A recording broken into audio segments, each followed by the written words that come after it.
नमस्कार, आप देख रहे हैं जनादेश न्यूज। मैं हूं आपके साथ रश्मि त्रिवेदी। खबरें शुरू करने से पहले एक नजर हेडलाइंस पर। हेडलाइन के प्रायोजक है सुशीला चैरिटेबल ट्रस्ट, जहां लोकहित और विकलांग लोगों की सहायता करना ही है कर्म, जिसका एक ही नारा जनहित में योगदान कराना।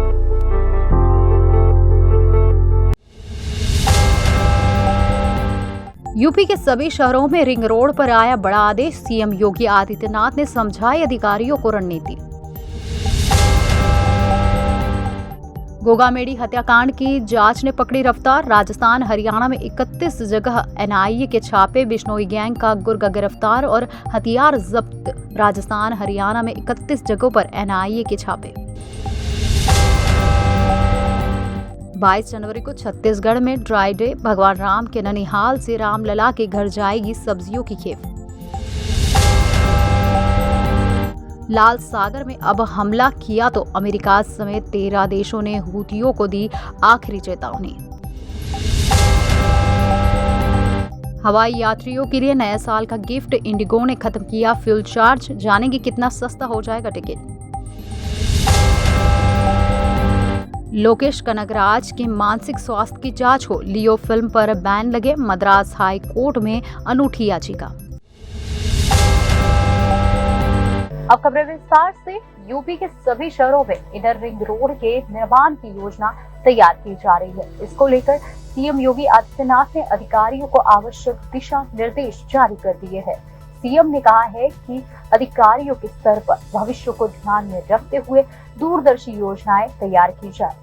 उत्तर प्रदेश के सभी शहरों में इनर रिंग रोड का निर्माण किया जाएगा। इसको लेकर अधिकारियों को आवश्यक निर्देश दिए गए हैं। सीएम योगी आदित्यनाथ ने अधिकारियों से कहा है कि भविष्य को ध्यान में रखते हुए शहरों के मास्टर प्लान बनाए जाए। अपने आवास पर बुधवार को गोरखपुर, आजमगढ़, मेरठ, अलीगढ़ और मथुरा वृंदावन के मास्टर प्लान के प्रेजेंटेशन देखे।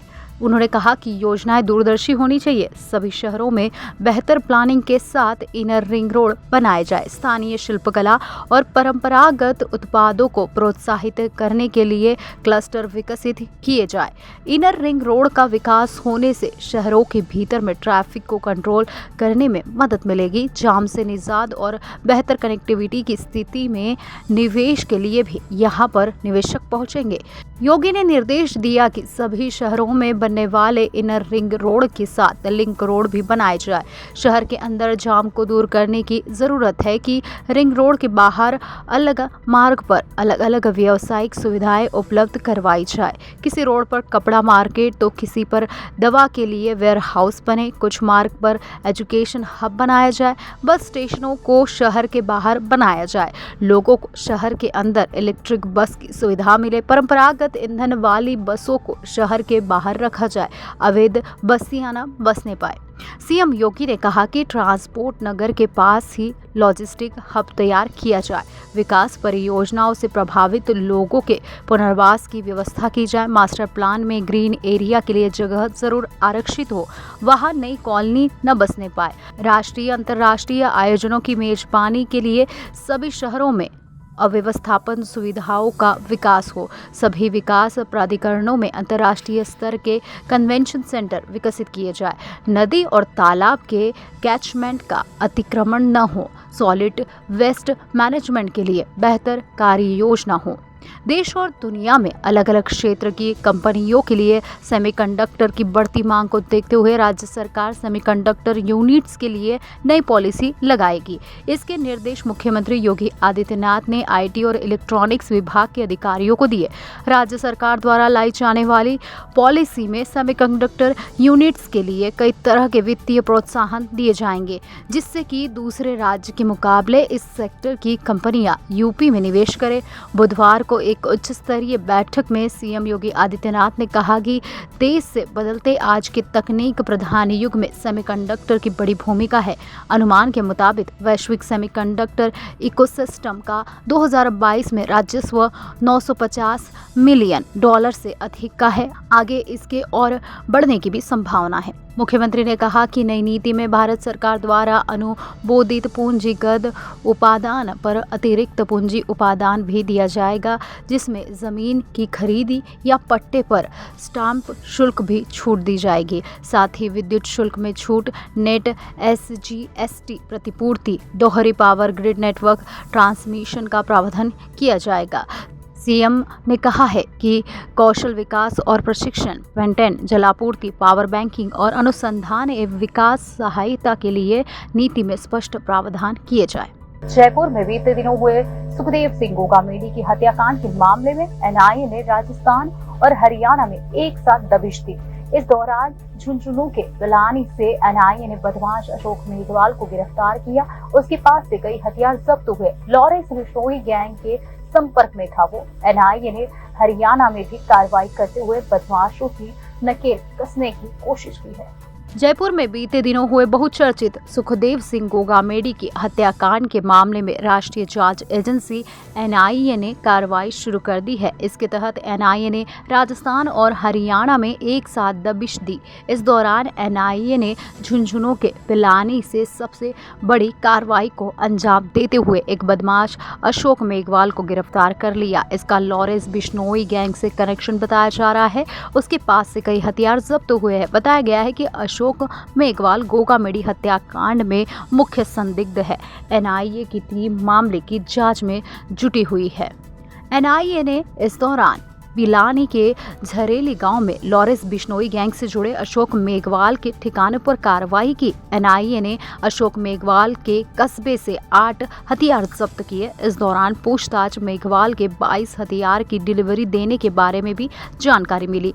एनआईए की टीम यह पता लगाने की कोशिश कर रही है कि यह हथियार किसको सप्लाई किए। यहाँ एनआईए ने करीब 10 घंटे तक कार्रवाई की। प्रारंभिक पूछताछ में सामने आया कि अशोक मेघवाल गैंगस्टर रोहित गोदार के संपर्क में था। मेघवाल कार्रवाई की एक रात पहले ही झरेली गांव आया, जहां एनआईए ने कार्रवाई करते हुए उसे दबोच लिया। हरियाणा में भी एनआईए की टीम की बड़ी कार्रवाई। एनआईए ने राजस्थान के साथ हरियाणा में भी कार्रवाई की है। इस दौरान कुल 31 स्थानों पर छापेमारी की कार्रवाई हुई है। एनआईए की टीम की विस्तृत तलाशी के दौरान पिस्तल, गोला बारूद, मोबाइल फोन, सिम कार्ड सहित कई डिजिटल उपकरण भी बरामद हुए। इसके अलावा वित्तीय लेन देन से संबंधित कई आपत्तिजनक दस्तावेज भी जब्त किए गए हैं। एनआईए ने टोंक जिले के अलीगढ़ कस्बे में भी कार्रवाई की। इस दौरान गोगामेडी हत्याकांड के 2 शूटर नितिन फौजी और रोहित राठौड़ को पनाह देने वाली लेडी डॉन पूजा सैनी के घर पर भी दबिश दी गई। इस दौरान टीम ने पूजा के परिजनों से करीब 5 घंटे तक पूछताछ की। बता दें कि पूजा सैनी और उसके साथी महेंद्र उर्फ समीर ने अपने जयपुर स्थित एक फ्लैट में 2 शूटर को पनाह दी और उन्हें हथियार भी सप्लाई किया। हालांकि इस मामले में पूजा सैनी गिरफ्तार हो चुकी है, लेकिन उसका साथी महेंद्र अभी भी फरार है, जिसे पुलिस तलाश रही है। अयोध्या में 22 जनवरी को श्री राम जन्मभूमि मंदिर में श्री राम लला के प्राण प्रतिष्ठा समारोह को लेकर छत्तीसगढ़ के सीएम विष्णुदेव साय ने बड़ी घोषणा की है। 22 जनवरी को पूरे छत्तीसगढ़ में ड्राई डे घोषित किया गया है।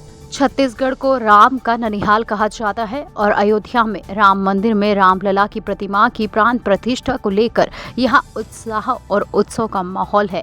यहां से राम भोग के लिए सब्जियों की खेप भी भेजी जाने वाली है। मुख्यमंत्री विष्णुदेव साय ने अयोध्या में 22 जनवरी को श्री राम जन्मभूमि मंदिर में श्री रामलला के प्राण प्रतिष्ठा समारोह को लेकर बड़ी घोषणा की है। उन्होंने कहा कि 22 जनवरी को पूरे छत्तीसगढ़ में ड्राई डे घोषित करने का निर्णय राज्य सरकार ने लिया है। मुख्यमंत्री साय ने कहा है कि यह हमारा सौभाग्य है कि छत्तीसगढ़ भगवान श्री राम का ननिहाल है। अयोध्या में 22 जनवरी को श्री राम जन्मभूमि मंदिर में श्री रामलला का प्राण प्रतिष्ठा समारोह आयोजित होने वाला है। इसको लेकर पूरे छत्तीसगढ़ में सभी लोगों में खुशी का माहौल है। इस दिन पूरे प्रदेश में उत्सव का माहौल रहेगा। घरों में दीपावली की तरह दीप भी प्रज्वलित किए जाएंगे। मुख्यमंत्री ने कहा है कि श्री रामलला के भोग के लिए उनके ननिहाल छत्तीसगढ़ से सब्जी उत्पादक किसानों की ओर से सब्जियों की खेप अयोध्या रवाना की जाएगी। इसके पहले 30 दिसंबर को रईस मिलर्स के सहयोग से श्री रामलला के भोग के लिए छत्तीसगढ़ से 300 मीट्रिक टन सुगंधित चावल अयोध्या भेजा गया था। 300 मीट्रिक टन चावल से भरे 11 ट्रक भेजे जा चुके हैं। साय ने कहा, हमारा सुशासन का संकल्प और आदर्श राम राज रहा है। छत्तीसगढ़ सरकार द्वारा प्रदेश में 25 दिसंबर से 2 जनवरी तक सुशासन सप्ताह मनाया गया। छत्तीसगढ़ में मुख्यमंत्री विष्णुदेव साय ने 22 जनवरी को अयोध्या में आयोजित होने वाले रामलला के प्राण प्रतिष्ठा समारोह के अवसर पर राज्य में शुष्क दिवस घोषित किया है। अधिकारियों ने मंगलवार को यह जानकारी दी। अधिकारियों ने बताया कि मुख्यमंत्री साय ने आज एक वीडियो संदेश जारी कर यह घोषणा की।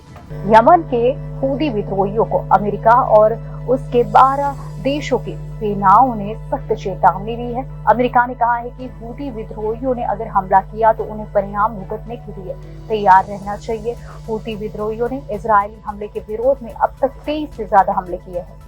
अमेरिका और उसके 12 सहयोगी देशों ने बुधवार को यमन की हूती विद्रोहियों को कड़ी चेतावनी देते हुए कहा कि वे लाल सागर में जहाजों पर हमले बंद करें, अन्यथा संभावित सैन्य कार्रवाई का सामना करने के लिए तैयार रहे। गाजा में 19 दिसंबर से इजरायल हमास युद्ध के जवाब में यमन के आतंकवादियों ने कम से कम 23 हमले किए हैं। अमेरिका में राष्ट्रपति जो बाइडेन प्रशासन के एक वरिष्ठ अधिकारी ने हमले जारी रहने पर संभावित भागीदारी के नियमों के बारे में विस्तृत जानकारी देने से इनकार कर दिया, लेकिन इस बात पर जोर दिया गया कि ईरान समर्थित हूथियों को अमेरिका और उसके सहयोगियों से एक और चेतावनी की उम्मीद नहीं करनी चाहिए। सहयोगी देशों की ओर से बुधवार को हमलों की निंदा करते हुए जारी किए गए एक संयुक्त बयान के तुरंत बाद व्हाइट हाउस के एक अधिकारी ने नाम उजागर न करने की शर्त के बारे में ये बताया है कि बयान पर America, Australia, Bahrain, Belgium, Canada, Denmark, Germany, Italy, Japan, Netherland, New Zealand, Singapore और ब्रिटेन ने हस्ताक्षर किए। इसके अलावा अमेरिका ने बुधवार को संयुक्त राष्ट्र सुरक्षा परिषद से हूथियों के खिलाफ कार्रवाई करने का आह्वान किया और उनके वित्तपोषक ईरान को चेतावनी दी कि उसके पास विकल्प मौजूद है कि वह विद्रोहियों को समर्थन जारी रखे या नहीं। हवाई यात्रा करने वालों के लिए एक अच्छी खबर है, उन्हें टिकट के लिए अब कम पैसे देने होंगे।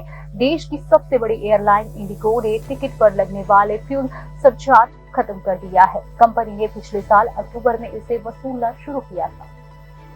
हवाई यात्रा करने वालों के लिए एक अच्छी खबर है। देश की सबसे बड़ी एयरलाइन इंडिगो ने विमान ईंधन की कीमतों में कमी के बाद गुरुवार से ईंधन शुल्क यानी फ्यूल चार्ज वसूलना बंद करने की घोषणा की है। एयरलाइन ने ATF यानी एविएशन टरबाइन फ्यूल की कीमतों में उछाल के बाद अक्टूबर 2023 की शुरुआत से ईंधन शुल्क वसूलना शुरू किया था। एयरलाइन घरेलू और अंतर्राष्ट्रीय दोनों तरह की उड़ानों पर इसे वसूल रहा था, लेकिन अब इसे हटा दिया गया है। उसका कहना है कि हाल ही में ATF की कीमतों में कमी के कारण उसने ईंधन शुल्क वापस ले लिया है। इंडिगो की ओर से जारी एक बयान के अनुसार ATF की कीमतों में उतार चढ़ाव जारी रहता है, इसलिए हम कीमतों या बाजार स्थितियों में किसी भी बदलाव से निपटने के लिए अपने किराए और उसके घटकों को समायोजित करना जारी रखेंगे। पिछले साल अक्टूबर में फ्यूल चार्ज लागू करने के बाद 500 किलोमीटर तक 300 रुपये, 501 से लेकर 1000 किलोमीटर तक 400 रुपये, 1001 से लेकर 1500 किलोमीटर तक 550 रुपये, 1501 से लेकर 2500 किलोमीटर तक 650 रुपये, 2501 से लेकर 3500 किलोमीटर तक 800 रुपये और 2501 से लेकर 3500 तक 800 रुपये। इससे अधिक 1000 शुल्क लगाया गया था। ऑयल मार्केटिंग कंपनियों ने 1 जनवरी को ATF की कीमत में 4% की कटौती की थी। लगातार तीसरे महीने ATF की कीमत में कमी की गई है। किसी भी विमान कंपनी की परिचालन लागत में ATF का हिस्सा 40% से अधिक होता है। विमान में ईंधन की बहुत खपत होती है। बोइंग 747 से 400 जंबो जेट में 63,000 गैलन यानी करीब 2,40,000 लीटर ईंधन होता है। विमान में प्रति सेकंड 4 लीटर ईंधन की खपत होती है। पेट्रोलियम प्रोडक्ट्स को सबसे अच्छा ईंधन माना जाता है, लेकिन इसका भंडार सीमित है और साथ ही इससे भारी वायु प्रदूषण होता है। यही वजह है कि दुनिया भर में अब वैकल्पिक विमान ईंधन की दिशा में काम हो रहा है। थलापति विजय की फिल्म लियो को रिलीज हुए करीब 3 महीने हो गए हैं। फिल्म सिनेमाघर के बाद अब OTT पर भी रिलीज हो गई है, लेकिन इस बीच मद्रास हाई कोर्ट में एक अनूठी याचिका दाखिल की गई है। इसमें न सिर्फ फिल्म पर बैन लगाने की मांग की गई है, बल्कि डायरेक्टर लोकेश कनगराज के साइकोलॉजिकल टेस्ट करवाने की भी मांग की गई है। मद्रास हाईकोर्ट की मदुरई बेंच के पास एक अनूठी याचिका आई है। अब तक हमने फिल्म के विरोध में उसे बैन करने या रिलीज पर रोक लगाने जैसी अपील की बात सुनी है, लेकिन हाई कोर्ट में एक शख्स ने डायरेक्टर कनकराज के मानसिक स्वास्थ्य की जांच की मांग की है।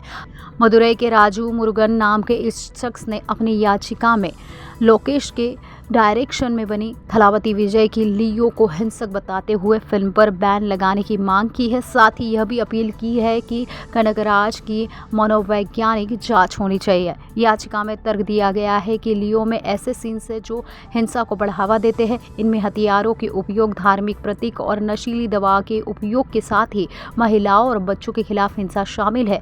फिल्म पर आरोप लगाया गया है कि इसमें दंगों, अवैध गतिविधियों, मादक पदार्थों की तस्करी, हथियारों के उपयोग जैसी असामाजिक चीजों के साथ ही पुलिस की सहायता से भी कोई अपराध संभव होने की बात दिखाई गई है, जो सरासर गलत है। याचिकाकर्ता ने कोर्ट में दाखिल याचिका में कहा है कि ऐसी फिल्मों की सेंसर बोर्ड द्वारा गहन समीक्षा की जानी चाहिए। साथ ही लोकेश कनकराज का जरूरी साइकोलॉजिकल टेस्ट होना चाहिए। फिल्म पर भारतीय आपराधिक कानून के तहत पूरी तरह से बैन लगना चाहिए। जस्टिस कृष्ण कुमार और विजय कुमार की बेंच के सामने लाए गए इस मामले को बुधवार को पोस्टपोन कर दिया गया, क्योंकि लोकेश कनकराज के वकील कोर्ट में मौजूद नहीं थे। वर्ल्ड वाइड 605 करोड़ रुपए का ग्रॉस कलेक्शन करने वाली लियो बीते साल अक्टूबर महीने में रिलीज हुई थी।